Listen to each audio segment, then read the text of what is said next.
قاہرہ کے غیر حنوط شدہ بازاروں میں سے ایک بازار خان الخلیلی کی طرف لے جاتی سڑک کے کنارے وہ عمری با کے سامنے بیٹھی ہے، اور یہ کوئی نئی بات نہیں ہے۔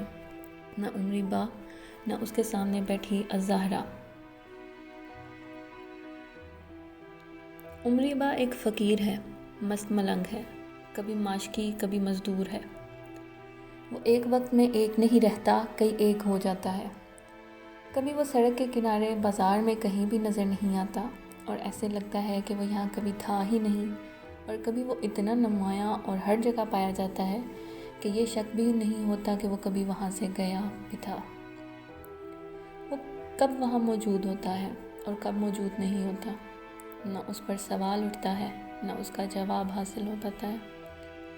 دھول مٹی سے اٹی سڑکوں پر پانی چھڑکتے، دکانوں کے وزنی سامان کو کندھوں پر اٹھائے مزدور بنے، کچھ سیاحوں کی سواری کا انتظام کرتے یا بچا کچا کھانا چنتے، وہ کام میں ایسے منہمک ہوتا ہے جیسے سرکار کا ادنا لیکن فرمانبردار ملازم ہو۔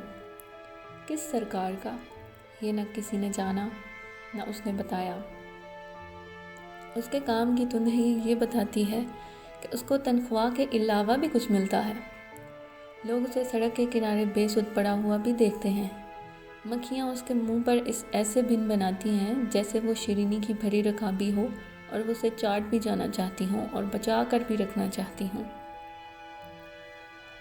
یہ ایک عمری با ہے اور دوسری الزہرا، جو یہاں سالوں اس کے پاس نظر نہیں آتی، یا پھر سال کے کئی دن اس کے سامنے اس کے پاس دیکھی جا سکتی ہے۔ یہ بھی جتنی نمایاں رہتی ہے اتنی ہی غائب۔ جب یہ یقین ہونے لگتا ہے کہ وہ مر گئی ہوگی، تب ہی وہ زندہ ہو کر اپنی پہلے سے زیادہ بدلی ہوئی بلکہ بدتر حالت میں اپنے لمبے پیروں کو چھوتے لبادے میں کسی درویش کی طرح چلتی نظر آ جاتی ہے۔ نہ پتہ چلتا ہے زمین پر چل رہی ہے، نہ پتہ چلتا ہے ہوا میں اڑ رہی ہے۔ وہ عمری با کو اللہ کا خاص بندہ سمجھتی ہے، برگزیدہ ہستی مانتی ہے، جبکہ عمری با اپنے منہ سے اس سے کئی بار کہہ چکا ہے کہ وہ کوئی ولی نہیں ہے۔ وہ ولی کیسے ہو سکتا ہے جبکہ فٹ پاتھ پر بیٹھتا ہے اور اس انتظار میں رہتا ہے کہ کب سرد ملکوں کے موسم سرد تر ہوں اور پرندے ہجرت کر کے اسے میزبانی کا موقع دیں۔ وہ ولی اس لیے بھی نہیں ہو سکتا کیونکہ سارا دن اسے حشرات کاٹتے رہتے ہیں اور وہ آئے دن بخار میں مبتلا رہتا ہے۔ بھلا ولیوں پر ایسی نوبت کب آتی ہے کہ کیڑے مکوڑے ان پر اپنا حق سمجھنے لگے؟ وہ لمبی عبادتوں کا امین بھی کبھی نہیں رہا تھا، وہ تو ایک عام نمازی کے عہدے پر بھی پورا نہیں اترتا تھا، کجا مومن اور برگزیدہ ہونا۔ پھر بھی نہ جانے کس نے الزہرا کو بتا دیا تھا کہ وہ ولی ہے۔ اگر وہ اسے ولی مانتی بھی تھی تو حیرت کی بات تھی کہ وہ اس کے پاس کوئی حاجت لے کر نہیں آتی تھی۔ الزہرا کو دنیا میں عمری با جیسا بے ضرر کوئی اور نہیں ملا تھا۔ عمری با کی سماعت سے زیادہ اسے کسی ذی روح کی سماعت پر بھروسہ نہیں تھا۔ وہ صرف اسی کے سامنے اپنا دل کھول کر رکھ لیتی تھی۔ وہ پہلی بار اس کے سامنے تب رکی اور پھر بیٹھ گئی جب اس کی پہلی شادی ہو رہی تھی۔ اس کے سیاہ گھنگریالے بالوں کی کچھ لٹیں اسکارف سے باہر اس کی پیشانی پر بکھری تھیں اور سرمئی زمین پر بکھرے رنگ برنگے پھول اس کا لبادہ تھے۔ وہ جوان تھی اور خوبصورت بھی۔ کیا تم اللہ سے یہ نہیں معلوم کر سکتے کہ جسے میں پسند کرتی ہوں اسے چھوڑ کر اللہ نے کسی اور کو میرے لیے کیوں پسند کر لیا؟ عمری با خاموش رہا، اسے روتے ہوئے سنتا رہا۔ مجھے جواب چاہیے، پوچھو اللہ سے۔ وہ اگلے دن پھر آئی، کتنے ہی دن آتی رہی۔ میں مخلوق ہوں، جج نہیں، اللہ سے واقعات کی دلیل کیسے مانگ سکتا ہوں؟ میرے پاس عدالت لگانے کا حق نہیں کہ یہ کیوں ہوا، وہ کیوں نہیں ہوا۔ سوال مجھ سے کیا جائے گا، مجھے جواب نہیں مانگنا۔ مجھے تو عدالت میں جانا ہے، یہ کام تم خود کرو۔ ہو سکتا ہے عدالت سجا کر تمہیں کچھ سکون مل جائے اور تمہارے آنسو رک جائیں۔ اللہ سے مقدمہ لڑتی تم جیت جاؤ اور سکھ حاصل کرو۔ عمری با چڑھ کر سخت آواز میں بولا۔ الزہرا نے اپنے آنسو پوچھ لیے۔ میں عدالت نہیں لگا سکتی، میں اللہ کا احترام کرتی ہوں۔ پھر اس کے فیصلوں کا احترام بھی کرو۔ جو مجھے پسند ہے مجھے دے دیا جائے تو اس میں کیا برا ہے؟ جو تمہیں پسند ہے وہ برا نہیں، اس کا تمہیں یقین ہے؟ انسان یہ جان جاتا ہے کہ اسے کیا پسند ہے، انسان خدا نہیں ہے، وہ یہ نہیں جان سکتا کہ کیا اچھا ہے کیا برا. تو پھر جو یہ جان سکتا ہے اس کے پاس یہ اختیار رہنے دو. لامحدود اختیارات والا تو لامحدود خوشیاں دے سکتا ہے، ہماری من پسند، ہماری من چاہی. وہ لامحدود خوشیاں ہی دیتا ہو تو، اور ہم نہ جان پاتے ہوں تو. تم یہ کیسے کہہ سکتے ہو؟ تم اللہ سے گفتگو کرتے ہو نا، تم ولی ہو نا. یہ باتیں تو میں خطبے میں سنتا ہوں، تم کیوں نہیں سنتی؟ میرا گھر مسجد سے بہت دور ہے، اس نے عذر کیا. تمہارا گھر مسجد سے دور ہے یا تم؟ عمریبا نے سادگی سے کہا تھا. الزہرا بے چین ہو گئی. تم میرا پیغام اللہ کو کیوں نہیں دے دیتے؟ انسان اپنا پیغمبر خود ہوتا ہے، تم بھی اپنی پیغمبر بنو، اپنی ادائیگیاں خود کرو. عمریبا کی شکل دیکھنے لگی وہ. اس کی داڑھی میں تنکے الجھے تھے اور اس داڑھی کو کبھی خط نصیب نہیں ہوا تھا. اس کے کپڑے گندے اور بدبودار تھے. ایسا انسان اللہ کا پیارا کیسے ہو سکتا ہے؟ وہ مایوس ہو گئی. وہ چلی گئی جیسے اس سے ناراض ہو گئی ہو. وہ خریداری کرنے بازار آئی، نہ اس کے پاس. لیکن جب اس کا شوہر حادثے میں مر گیا تو اسے اس کے پاس آنا پڑا. وہ آئی اور روئی. ایک بیوی اپنے مرحوم شوہر کے لیے روئی. پھر اس نے اپنی پسند کے آدمی سے شادی کی اور خود ہی اسے چھوڑ دیا. اس کا دوسرا شوہر چاہتا تھا کہ وہ اپنے پہلے شوہر کو اس کے سامنے برا بھلا کہے، وہ گالیاں دے، تاکہ اسے معلوم ہو کہ وہ حقیقتاً اس سے نفرت کرتی تھی اور کرتی رہے گی. میں مرحوم جبار سے محبت نہیں کرتی تھی، لیکن میں اس کی احسان مند ہوں. اس نے میرا خیال رکھا، میرے رشتہ داروں کا احترام کیا، مجھے عزت دی. میں اس کے گھر میں رہی، اس کی محنت کی کمائی کھاتی رہی، اس کا دیا اوڑھتی رہی. میں اسے کیسے گالیاں دیتی عمریبا؟ میں نہیں دینا چاہتی تھی، لیکن مجبور ہو کر ایک بار میں نے مرحوم کو گالیاں دیں. اس نے کہا اور گندی گالیاں دو. میں نے اور گندی گالیاں دیں. پھر وہ مجھے ہر روز یہ کرنے کے لیے کہنے لگا. میں نے اپنا منہ سی لیا. عمریبا نے سب کچھ سمجھنے کے انداز سے سر ہلا دیا. اس نے مجھے مارتا رہا. میں نے اپنے لب وا نہ کیے. پھر اس نے مجھے ایک طلاق دی. تم نے ایسی زبردست نیکی کی قوت کہاں سے حاصل کی؟ عمریبا کی آواز اس کی چال کی طرح بے ضرر تھی. نیکی؟ وہ چلا اٹھی. کیسی نیکی؟ تم نے اپنے ہونٹ کیوں سی لیے؟ کیا تم نے جس کا کھایا ہو اسے تم بڑا بھلا کہہ سکتے ہو؟ اس نے مجھے اناج کے اتنے دانے کھلائے تھے کہ میں 2 زندگیوں میں بھی ان کی تعداد نہیں گن سکتی. میں کیسے اسے برا بھلا کہہ دیتی؟ میں اس سے محبت نہیں کر سکتی تھی، لیکن اس کا احترام تو کر سکتی تھی. وہ مجھے اچھا نہیں لگتا تھا، لیکن اس کی خوبیاں مجھے پسند تھیں. میں بیمار ہوئی، وہ میرا خدمت گزار ہوا. ہماری پہلی اولاد مری، وہ میرے دکھ میں شریک ہوا. میں یتیم ہوئی تو وہ باپ کی طرح میرے لیے پرشفیق ہو گیا. وہ مجھ پر ہمیشہ مہربان رہا. میں اسے کیسے، عمریبا کیسے؟ لیکن تم اسے شادی نہیں کرنا چاہتی تھی. ہاں، میں نے اسے کبھی پسند نہیں کیا، لیکن اس کا احسان ہمیشہ مانا. شوہر تھا وہ میرا. جسے تم پسند کرتی تھی اسے تم نے اس کے لیے چھوڑ دیا جسے تم پسند نہیں کرتی تھی. تم مار کھاتی رہی، لیکن اس کو گالیاں نہیں دیں، اور بالآخر تمہیں سب سے زیادہ پیارا تھا، تم نے اسے دور ہو جانے دیا. میں نے اس کی منت کی تھی، اسے کہا تھا کہ وہ مجھے روز مارا کرے، لیکن یہ کرنے کے لیے نہ کہے. اسے مجھے چھوڑ دیا. تم نے ایسی قوت کہاں سے حاصل کی؟ تم کس قوت کی بات کر رہے ہو؟ ذرا پھر سے چلا اٹھی. جان سے پیارے کو چھوڑ دینے کی، ایک انسان کے احترام کے بدلے اپنے محبوب کو چھوڑ دینے کی. وہ دنگ سی ہو کر عمریبا کی شکل دیکھنے لگی. دیکھتی رہی. تم کیا کہہ رہے ہو؟ کوئی بھی ہوتا وہ یہی کرتا. میں نے بھی وہی کیا. عمریبا نے سب کچھ سمجھ لینے کے انداز سے سر ہلا دیا، لیکن کچھ کہا نہیں. جن دنوں اس کا تیسرا شوہر بستر مرگ پر تھا، وہ غم سے بے حال دیوار کا سہارا لیتی آئی. دعا کرو میرا شوہر ٹھیک ہو جائے، اللہ اسے شفا دے، میں اس سے محبت کرتی ہوں. تم جانتی تھی وہ موذی بیماری کا شکار ہے، اسے ایسی دعاؤں کی ضرورت ہے جو معجزے رونما کرے. تم نے اس سے شادی کیوں کی؟ وہ رونے لگی. کیا صرف انہی سے محبت کی جا سکتی ہے جن کے پاس لمبی زندگی کی پرچی ہو، جو زیادہ لمبے وقت تک زندہ رہ سکتے ہوں؟ اس کی بوڑھی ماں اسے سنبھال نہیں سکتی تھی. زندگی میں کسی نے اس سے محبت نہیں کی تھی. وہ زندگی میں اکیلا تھا، میں اسے موت میں بھی کیسے اکیلا چھوڑ دیتی، جبکہ میں یہ جان چکی تھی کہ اسے زندگی کے ساتھی سے زیادہ موت کے ساتھی کی ضرورت ہے۔ جب ہم کسی کی ضرورت جان لیتے ہیں نا عمری با، اور اسے پورا بھی کر سکتے ہیں، تو اس ضرورت کو پورا کرنا ہم پر فرض ہو جاتا ہے۔ مجھ پر وہ فرض ہو گیا تھا، میں اپنے فرض سے منہ کیسے موڑ لیتی۔ کتنی ہی عورتیں اس کے بارے میں جانتی ہوں گی، پھر تم نے ہی کیوں شادی کی؟ اگر میں صحرا میں بھٹک جاؤں اور پانی کی ایک بوند کے لیے تڑپ رہی ہوں، تو جو پہلا شخص مجھے نظر آئے گا، مجھے اسی پر یقین ہوگا کہ وہ مجھے پانی پلائے گا۔ بیماری کی تکلیف اور موت کے صحرا میں سے نظر آنے والا میں پہلا شخص ہوں عمری با، اور اس بات نے عمری با کو تنگ کر دیا۔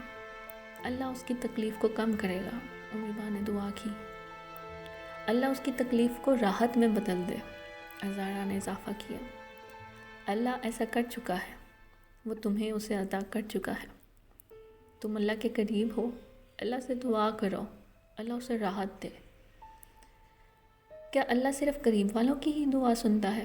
اگر میں ولی ہوں تو بھی کیا وہ کسی کافر یا گناہ گار کی دعا نہیں سنے گا؟ کیا وہ کچھ لوگوں کے لیے اپنی سماعتیں بند کر لے گا اور کچھ کے لیے کھول دے گا؟ تم نے اللہ کو اتنا پابند اور مختصر کیوں کر دیا ہے؟ میں ہوں کون جس کی وہ دعا قبول کرے؟ تم اس کی مخلوق ہو، تم اللہ کو مجھ تک محدود کیوں کرتی ہو؟ آخر تمہیں یہ کیوں لگا کہ میں اللہ کے قریب ہوں؟ میں جو کہوں وہ ہو سکتا ہے؟ میں نے مکھیوں کو تمہارے منہ پر بھن بناتے دیکھا اور تمہیں اس پر کوئی اعتراض نہیں تھا، وہ ہنسا۔ تو اس میں اللہ کا ولی ہو گیا میں؟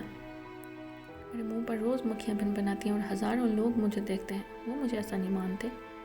تم اگر مجھے مانتی ہو تو پھر ولی ہی ولی کو پہچانتا ہے۔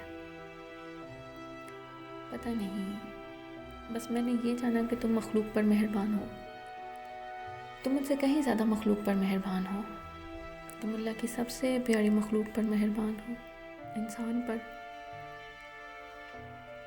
اگلی بار جب وہ عمری با کے سامنے آئی تو عمری با کو کچھ وقت لگا اسے پہچاننے میں۔ اتنی سی عمر میں ہی اس کی کمر جھک گئی تھی اور اس کی کھال ہڈیوں سے لٹک جانے کے قریب تھی۔ اس کے چہرے پر جگہ جگہ زخموں کے نشان تھے، اس کے تیزی سے سفید ہوتے بال جلے کٹے ہوئے تھے، وہ ایک آنکھ سے نابینا بھی ہو چکی تھی۔ تیسرے شوہر کی موت اس پر بڑھاپا لے آئی اور وہ اپنے شوہر کی غمزدہ بوڑھی ماں کی خدمت گار بن گئی، جو اپنے ہوش آواز گنوا بیٹھی تھی۔ اس نے گرمیاں، جاڑے اور بہاریں گھر کے اندر اس کے ساتھ کاٹے، جسے روشنی اور اندھیرے دونوں سے ڈر لگتا تھا۔ جو جاگتی تھی تو روتی تھی، سوتی تھی تو چلاتی تھی۔ اکلوتے بیٹے کی طویل بیماری اور موت نے اسے کہیں کا نہیں چھوڑا تھا۔ وہ اپنے ہوش گنوا بیٹھی تھی اور الزہرا کے حواس تار تار کر رہی تھی۔ وہ اس پر کسی جنگلی جانور کی طرح حملہ آور ہوتی اور الزہرا اس کے ہاتھوں شکار ہوتی رہتی۔ جب کبھی الزہرا کو ضروری خریداری کے لیے بازار جانا پڑتا تو وہ اسے اپنے ساتھ باندھ لیتی، پھر بھی وہ راستہ بھر اسے نوچتی، مارتی، چلاتی اور روتی ہوئی آتی۔ ایک دنگل تھا جو ہر روز اس کے گھر ہوتا تھا، پھر بھی وہ خوش تھی۔ لوگ اس کے گھر کو پاگل خانہ کہتے تھے۔ الزہرا کے ساتھ جو لوگوں کی تھوڑی بہت ہمدردی تھی وہ بھی جاتی رہی۔ لوگ کہتے تھے کہ وہ اسے چھوڑ کر چلی کیوں نہیں جاتی، اسے کسی پاگل خانے میں جمع کروا دے، صرف 35 سال کی ہی تو ہے، پھر سے اپنا گھر بسا سکتی ہے۔ اس نے بھی یہ سوچا تھا، لیکن کیا کچھ بھی نہیں۔ کیا لوگوں کو اس لیے چھوڑ دینا چاہیے کہ وہ اپنے حواسوں میں نہیں رہے؟ کہ اللہ اسے لوگوں کو چھوڑ دیتا ہے؟ تم خدائی صفات اپنانے کی کوشش کر رہی ہو کیا؟ میں جاننا چاہتی تھی کہ خدا کیا کرتا۔ تم دیکھ تو رہی ہو، اس نے تمہیں اس کے ساتھ رکھا ہے، خدا نے یہی کیا۔ اور اگر میں نہ رہوں اس کے ساتھ، پھر چھوڑ دو، پھر اپنا سکھ تلاش کرو۔ میں سکھی ہوں، اللہ جانتا ہے میں بہت سکھی ہوں۔ کیا سکھ صرف اچھا کھانے، اچھا پہنے، اچھی جگہ رہنے کو ہی کہتے ہیں؟ میں سمجھنا چاہتی ہوں لوگ مجھے بیچاری کیوں کہتے ہیں؟ صرف اس لیے کہ میں اپنے مرحوم شوہر کی ماں کے ساتھ ہوں جو پاگل ہے؟ میں جوان ہوں اور وہ کہتے ہیں میں خود کو برباد کر رہی ہوں۔ اگر میں ایسی پاگل ماں کے بجائے اپنے نئے شوہر کے ساتھ ہوں گی تو کیا تبھی میں سکھی رہوں گی؟ اس نے میری ایک آنکھ پھوڑ دی، گرم سلاخ اس نے میری آنکھ میں گھونپ دی۔ پھر بھی میں سکھی ہوں، لیکن میں تب دکھی ہوتی ہوں جب لوگ مجھے پاگل کہتے ہیں۔ اس پاگل ضعیف کی خدمت نے تمہیں بھی ضعیف کر دیا ہے۔ ایسے نہ کہیں عمری با، جس میں ان کا اختیار نہیں اس کا الزام بھی انہیں نہ دیں۔ کیا زندگی جوانی کی بہاریں اور بڑھاپے کا آرام ہی ہے؟ کیا وقت سے پہلے بوڑھا ہو جانا عذاب ہے؟ کہ نیکی اپنے سکھ کو حاصل کرنے کے بعد کیا جانے والا عمل ہے؟ تو تم یہ سب نیکیاں جمع کر رہی ہو۔ نہیں عمری با، نیکی میرے بس کی بات نہیں۔ میں نے عبادتوں میں راتیں گزاری ہیں نہ دن۔ تمہاری یہ عاجزی اللہ کو پسند ہوگی یقیناً۔ اگر پسند ہوتی تو وہ مجھے بزرگی عطا کرتا۔ وہ چلی گئی، پھر اپنے مرحوم شوہر کی ماں کے مرنے کے بعد آئی تھی۔ وہ اتنی غمزدہ اور دکھی تھی کہ عمری با کو لگا کہ وہ بھی جلد ہی مر جائے گی، لیکن وہ مری نہیں، بلکہ دوسرے لوگوں کو اپنے سامنے مرتے ہوئے دیکھنے لگی۔ اس نے ایک خدمتگار کی حیثیت اختیار کر لی۔ لوگ اسے اپنے بیمار بوڑھوں یا معذور بچوں کی دیکھ بھال کے لیے اجرت پر رکھ لیتے۔ وہ اجرت بھی کم لیتی تھی اور اس کی نگرانی بھی نہیں کرنی پڑتی تھی۔ البتہ وہ جس بوڑھے مریض کی خدمت کے لیے گئی، ان میں سے بہت سے زیادہ دیر تک زندہ نہیں رہ سکے، اور اسی لیے اس کی مانگ میں اضافہ ہوا۔ کیا میرا سایہ منحوس ہے؟ اس نے عمری با سے پوچھا۔ میں نہیں جانتا، مجھے جاننا ہے۔ وہ میرے ہاتھوں میں دم کیوں توڑ دیتے ہیں؟ لوگ کہتے ہیں میں موت کا فرشتہ ہوں۔ تم اسے خوش نصیبی کیوں نہیں سمجھتی؟ کیا موت کسی بھی طرح خوش نصیبی ہو سکتی ہے؟ کیوں نہیں؟ جو حکم لکھ دیا گیا ہے اس کی تکمیل ہو جائے تو کیا یہ خوش نصیبی نہیں؟ میں موت کے لیے تیار ہوں، لیکن دوسروں کی موت مجھ کو گوارا نہیں۔ تم کون ہوتی ہو گوارا کرنے والی؟ جب اسے گوارا ہے جو زندگی کے ساتھ موت لکھتا ہے۔ تم یہ بات کیسے کہہ سکتے ہو؟ کیا تم نے اللہ سے پوچھا ہے؟ اسے یقین چاہیے تھا۔ میرا خیال ہے یہ سامنے کی بات ہے، صاف صاف، بالکل حقیقت کی طرح، دن کی طرح صاف اور اجلی ہوئی۔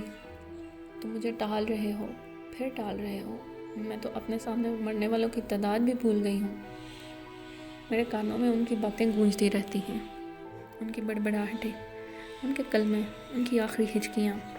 کیا تمہیں یہ کسی انعام سے کم لگتا ہے؟ تم ان کی شہادتوں کی گواہ ہو۔ کیا اللہ کو گواہوں کی ضرورت ہے؟ وہ سب جانتا ہے، وہ سب جانتا ہے، لیکن روز قیامت وہ اپنے لیے نہیں ہمارے لیے گواہ سامنے لائے گا۔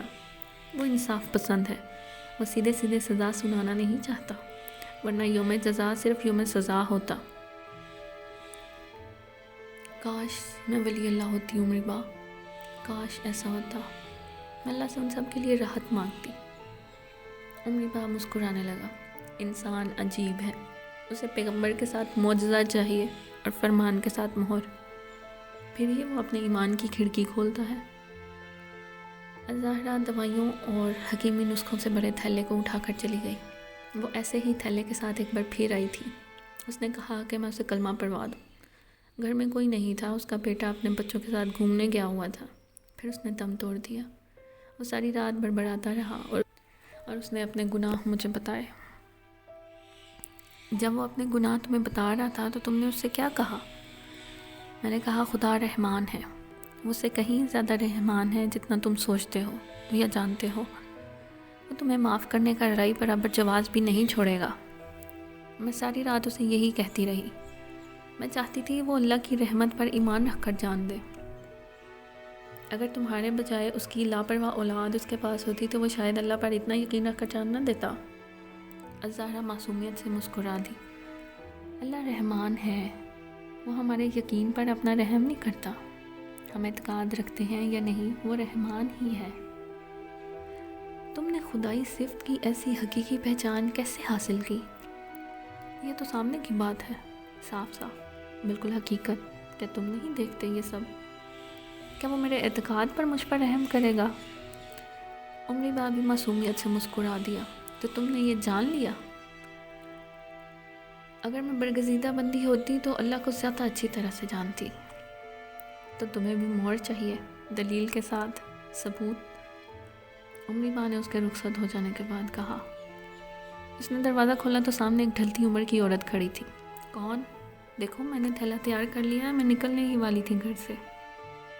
کچھ نسخے تیار کرنے میں وقت لگا، ورنہ اندھیرا جانے سے پہلے میں گھر سے نکل چکی ہوتی۔ اسے لگا جس نئے مریض کے لیے اسے خدمتگار کی حیثیت سے مامور کیا گیا ہے، انہی میں سے کوئی اسے لینے آیا ہے۔ عورت اسے دیکھ کر تھوڑی دیر کے لیے جھجک گئی۔ الزہرا نے آنکھ رگڑ کر اپنی بینائی کو ذرا صاف کیا اور ایک پریشان حال اجنبی عورت کو سامنے کھڑا پایا۔ میرا گھر جل چکا ہے، میرا شوہر مر چکا ہے، میں بے اولاد رہی، اور پھر میرا ایمان ڈگمگا گیا۔ میں نے اللہ کو گنوا دیا، اس نے سسک کر کہا۔ الزہرا نے اسے ذرا غور سے دیکھا، پھر آگے بڑھ کر اس کے ہاتھ پر تھپکی دی۔ میں 2 ٹانگوں سے معذور ایک ضعیف کی خدمت کے لیے جا رہی ہوں، کیا تم میرے ساتھ آنا چاہو گی؟ اللہ کو اس کی مخلوق کی خدمت کے ذریعے پانے کی کوشش کرو گی؟ عورت نے سر ہلا دیا اور الزہرا کے ہاتھ سے تھیلا لے لیا۔ تم مجھے جانتی ہو؟ کیا آپ مجھے نہیں جانتی؟ اس وکیل نے کہا، میں یہاں آ جاؤں؟ وہ جو خان الخلیلی عمری با؟ الزہرا حیران ہو گئی۔ وہ میرا گھر نہیں جانتا، ہمیشہ میں ہی اس کے پاس گئی ہوں، تمہیں جھوٹ بولنے کی ضرورت نہیں تھی۔ میں نے جھوٹ نہیں بولا، اس نے کہا، محلہ اشرافیہ میں مسجد کے گنبد کے سائے میں اس کا گھر ہے، اور مسجد کے گنبد کی روشنی صرف اسی کے گھر کو روشن کرتی ہے۔ 15 سال سے اس گھر میں رہتے الزہرا نے پہلی بار گھر کی دہلیز سے نکل کر مسجد کے گنبد کو دیکھا اور اسے اٹھتی روشنی کو۔ وہ صرف اسی کے گھر کو روشن کر رہی تھی۔ اس نے ڈگمگا کر دہلیز کو پکڑ لیا۔ اور اس نے کیا کہا؟ اس نے کہا، انسان بھی عجیب ہے، ہر چیز کا ثبوت مانگتا ہے، اپنے ولی ہونے کا بھی۔